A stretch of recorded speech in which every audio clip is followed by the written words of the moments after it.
kembali lagi di Etalase Sejarah, belajar asik sejarah Indonesia.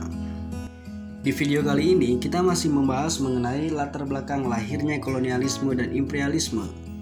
Dalam video kali ini kita akan membahas dua faktor terakhir yang melatar belakangi lahirnya kolonialisme dan imperialisme barat. Yang pertama ada jatuhnya Konstantinopel dan yang kedua adanya penjelajahan samudra. Langsung saja nih kita bahas yang pertama mengenai jatuhnya Konstantinopel. Nah, di mana sih letak Konstantinopel? Konstantinopel secara geografis terletak di daratan Eropa. Ketika membahas mengenai jatuhnya Konstantinopel, kita harus mengacu pada kurun waktu 1453. Kenapa harus 1453? Tahun 1453 merupakan tahun yang sangat penting karena pada tahun ini terjadi perubahan peta politik antara dunia barat dengan dunia timur. Nah, untuk mengetahui perubahan peta politik tersebut, kita akan membagi pembahasan Konstantinopel ini menjadi dua bagian. Sebelum 1453 dan setelah 1453.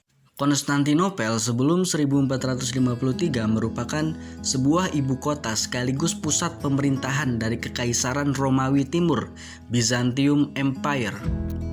Konstantinopel saat itu menjadi daerah penghubung perdagangan dunia barat dengan dunia timur. Artinya, Konstantinopel menjadi daerah pertemuan dua peradaban besar, peradaban Asia dengan peradaban Eropa. Pedagang-pedagang dari Asia seperti pedagang India, pedagang Cina, pedagang Arab menjajahkan dagangannya di sini, di kota Konstantinopel. Kemudian Konstantinopel saat itu menjadi pusat pengembangan agama Nasrani. Nah, artinya Konstantinopel sebelum 1453 merupakan sebuah kota yang sangat penting bagi perkembangan Eropa.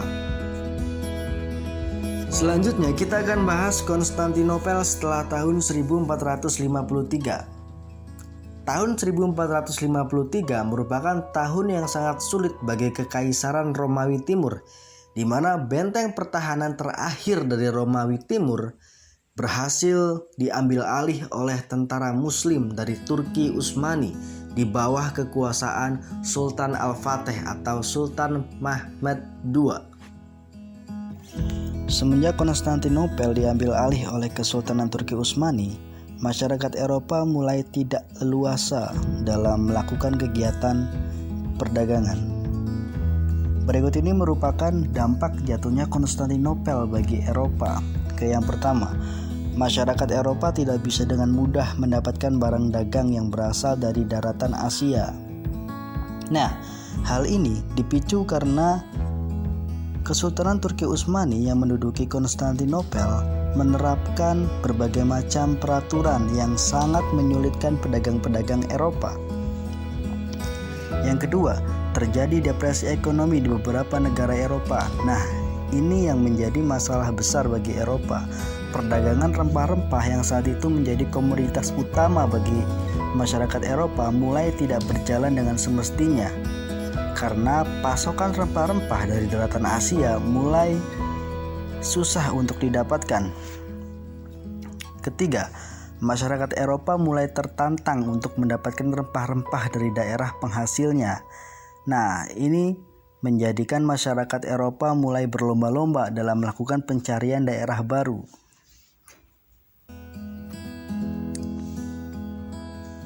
Kesulitan demi kesulitan yang dialami oleh masyarakat Eropa tidak terlepas dari berbagai macam peraturan yang dikeluarkan oleh Kesultanan Turki Utsmani, di mana masyarakat Eropa tidak diperkenankan untuk melakukan berbagai macam aktivitas di Laut Tengah. Selanjutnya kita akan bahas mengenai penjelajahan samudra. Penjelajahan samudra ini sebagai suatu upaya mencari daerah penghasil rempah-rempah dan juga sebagai upaya untuk mencari daerah baru. Latar belakang penjelajahan samudra. Yang pertama, masyarakat Eropa menjadi kesulitan dalam mendapatkan barang-barang dagangan yang sangat penting seperti rempah-rempah. Nah, ini sebagai salah satu dampak dari penutupan Konstantinopel. Yang kedua, ilmu pengetahuan semakin berkembang pesat, terutama mengenai kemajuan sistem pelayaran. Ketika masyarakat Eropa menemui kesulitan dalam mendapatkan rempah-rempah, masyarakat Eropa mulai berpikir bagaimana caranya mendapatkan rempah-rempah tanpa harus datang ke Konstantinopel. Nah, di sini mereka mulai menciptakan berbagai macam penemuan, terutama mengenai peralatan yang mendukung dalam hal pelayaran. Penemuan kompas menjadi titik awal dari berkembangnya teknologi navigasi masyarakat Eropa. Nah, kompas ini digunakan untuk menentukan arah mata angin ketika mereka berada di lautan. Dengan adanya kompas, para pelaut dimudahkan dalam menentukan arah mata angin.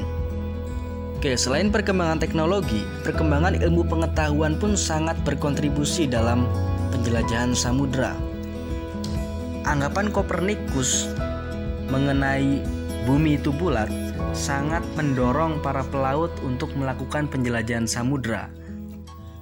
Sebelum Kopernikus mencetuskan gagasannya mengenai bentuk dari bumi, masyarakat Eropa mengenal bumi itu berbentuk datar, karena ini adalah salah satu doktrinisasi dari golongan gereja.